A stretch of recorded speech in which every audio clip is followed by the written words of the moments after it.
வந்து குவியும், பணங்கள் வந்து குவியும். கர்த்தராலே ஆகாதது என்று ஒன்றும் இல்லை. நம்முடைய தேவன் ஐஸ்வர்ய சம்பூரணர். நம்முடைய தேவன் ஐஸ்வர்யமாக்குகிற கர்த்தர். ஆபிரகாமை ஐஸ்வர்யமாக்குற கர்த்தர்.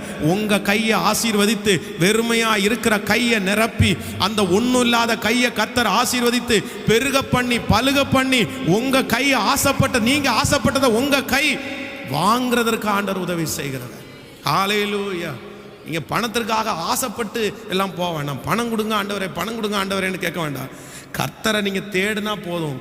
அதான் முதலாவது தேவனுடைய ராஜ்யத்தையும் அவருடைய நீதியையும் தேடுங்கள், அப்பொழுது இவைகளெல்லாம் உங்களுக்கு கூட கொடுக்கப்படும். வர வேண்டியதெல்லாம் கர்த்தரை மட்டும் நம்ம கிளியரா தேடிட்டோம் அப்படின்னா நம்ம ஆசீர்வாதத்துக்காக யார்கிட்டையும் போய் நிற்க வேண்டியதில்லை, நம்மளே ஆசீர்வதிக்கப்பட்டு விடுவோம்.